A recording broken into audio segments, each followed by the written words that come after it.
For those of you that know me, I had several pitfalls in my 20s.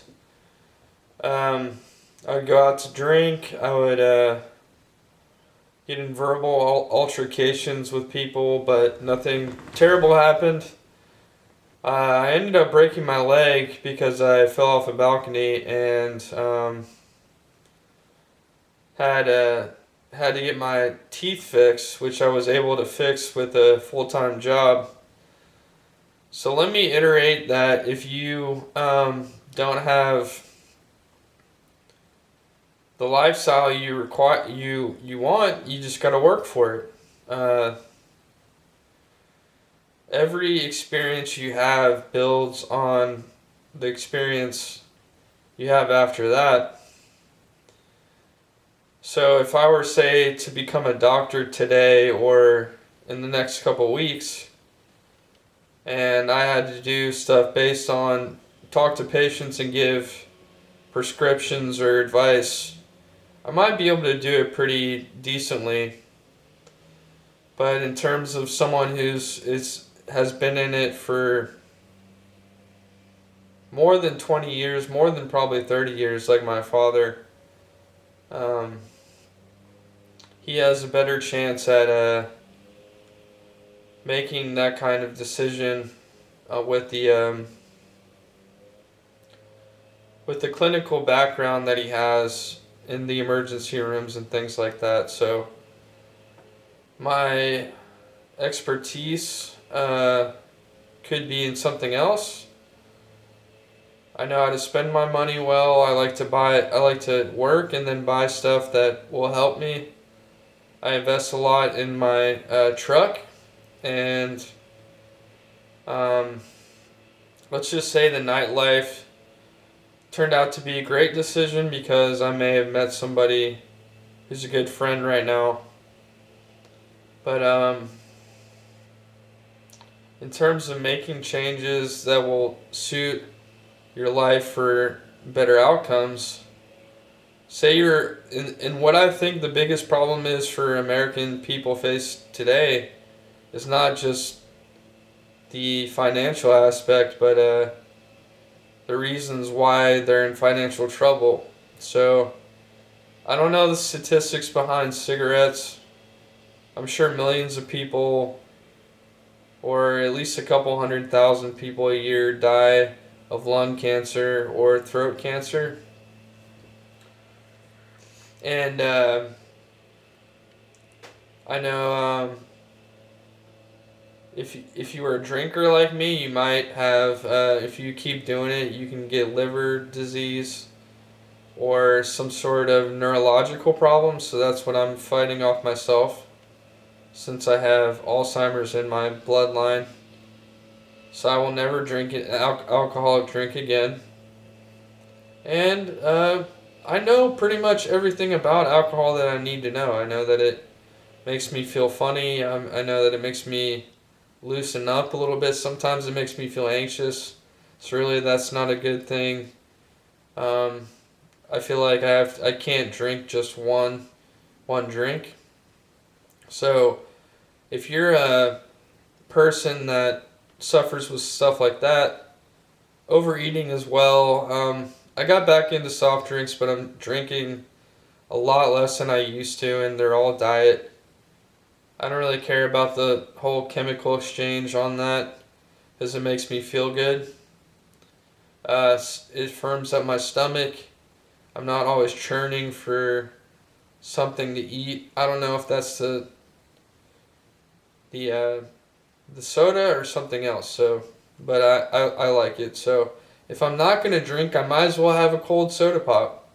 If I'm gonna go to a bar and someone comes up and asks, and a waitress comes up and asks me what I want to drink, I'll say, what, if you're like me and you've never done this before, please try it if you feel comfortable.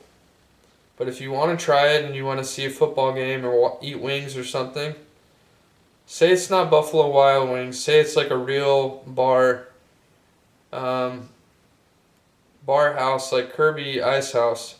So it'd be, what I did was I had a little bit of cash, and I bought one soda pop, um, Diet Coke or something like, or a regular Coke, because I don't think I have a problem with drinking too much of that.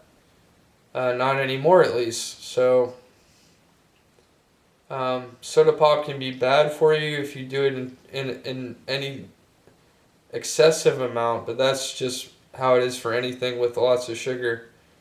And I kind of think that if you drink a lot of alcohol and a lot of soda, even at a young age, at any age, and smoke cigarettes, you're going to have bad teeth. So I'm past that. Um, at 33, to say that I'm doing really well, uh, I want to give people inspiration. I lost like 100 pounds, and I didn't do like Nutrisystem or anything like this. I got with a friend who was doing a lot of the same stuff I'm doing, and I won't talk about him, but he's a chef, and in a lot of ways I was like that before we met, but we took it further, and he firmed up my skills. And I don't know, I don't really have a formal cooking degree, but it certainly is something that everyone should practice. And since COVID started, I've been eating more so at home, unless it's the weekend and then I pick up food from a restaurant, just to keep the economy going and keep my household fed.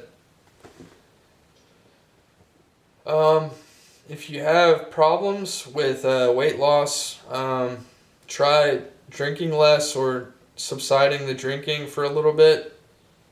Um, I think if you have a drinking problem, you tend to have a little more pounds than you expect. Even you can even get back down to your high school body, which I can recommend you doing. But in terms of I was about 165, 160, and that was the lowest I got to since about the age of 25. So this research project, I'll call it research because I want to research different ways that the body is affected by these things, but not to a bad extent, like trying heroin and then taking pictures of it. I don't think that's very productive. So there's certain things you shouldn't do ever. Some things you can get away with and still have a good life. And if you're not willing to work in any of this, then why even try it? So uh, I have a lot going for me. Shaved today.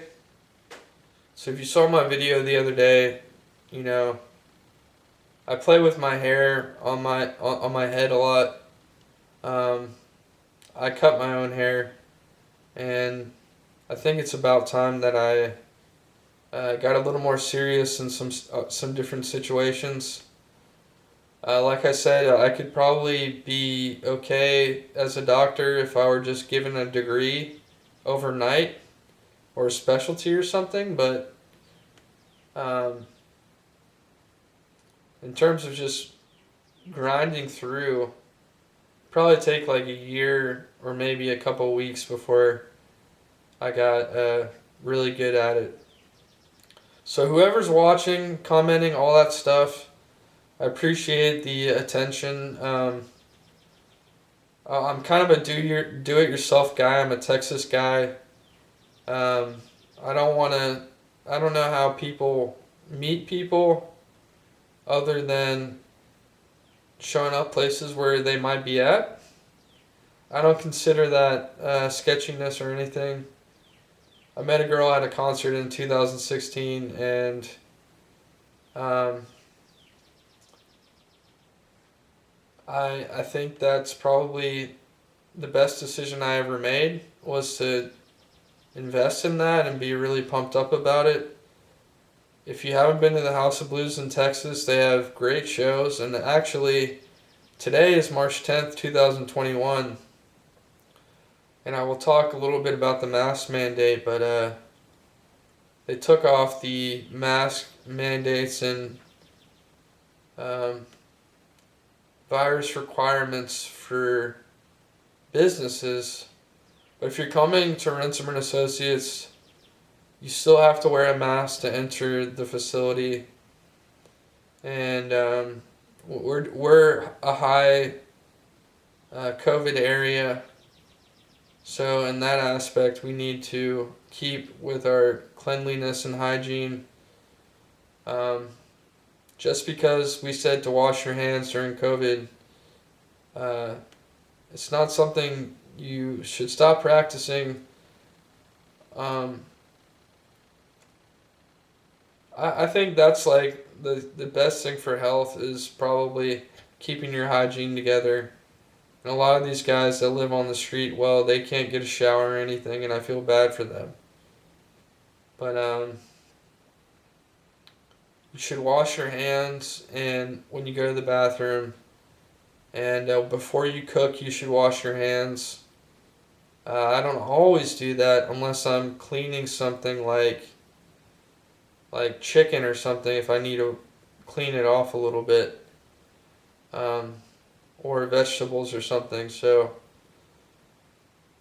but that everyone has a personal way of doing it, and I've been very healthy my whole life. I don't think I've ever had the flu.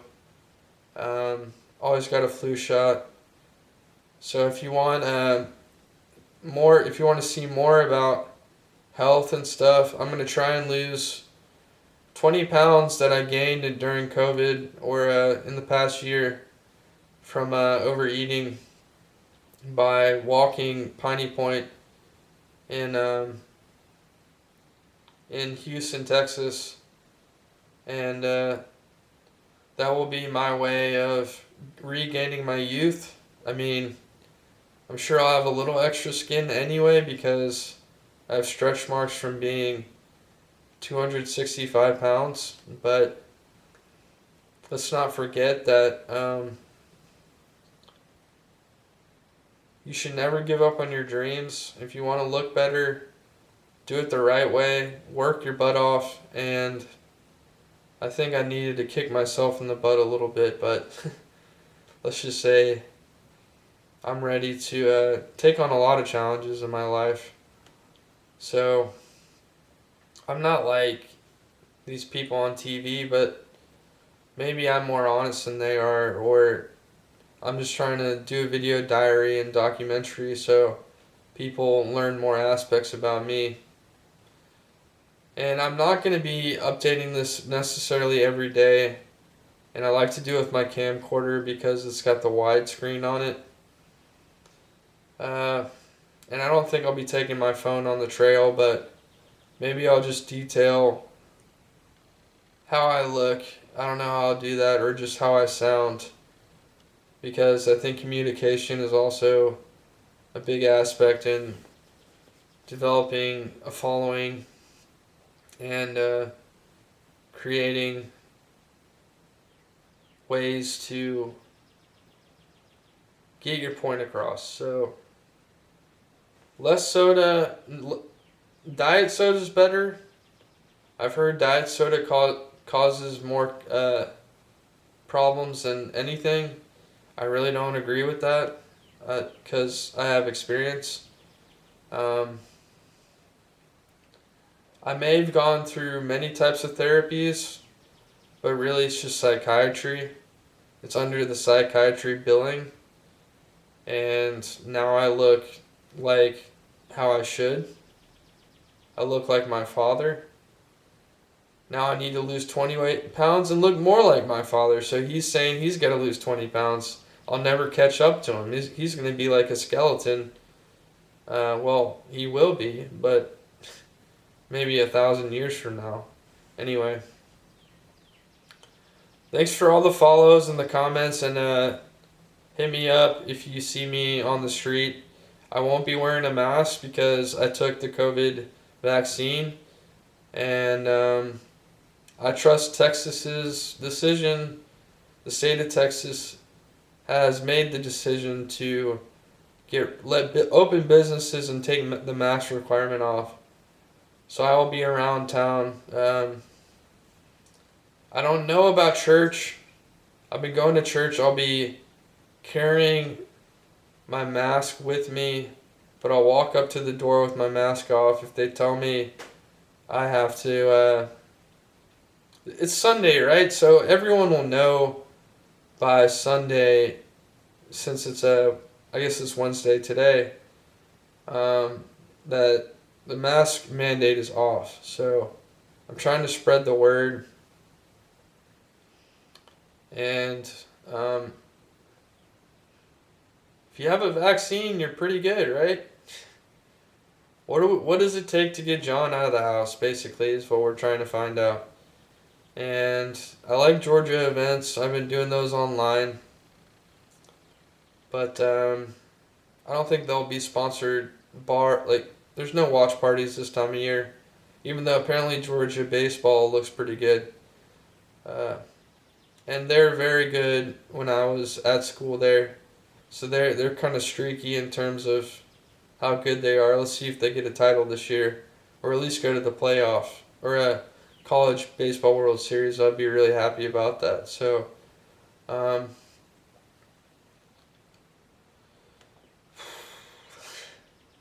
I went out without my mask already today. People are saying I heard one story the other day that Bitcoin is for the opium trail and all this stuff, and it's people that invest in Bitcoin are gonna have problems. I've heard it's risky. It might be a little risky if someone decides, but no one knows what's in my pocket, right? I mean, and I don't think many people would want to try to steal my stuff. I think it's a good part of town where the machine is at. So Bitcoin for life, right? Apparently, Elon Musk bought over $1 billion worth of Bitcoin. Scares me, right? I think I could be forced into something I don't want to do, but I don't see that yet. So have a good day. March 10th, no mask day, and I will spread the word on other platforms. Um, and that's how we'll do it. Thanks.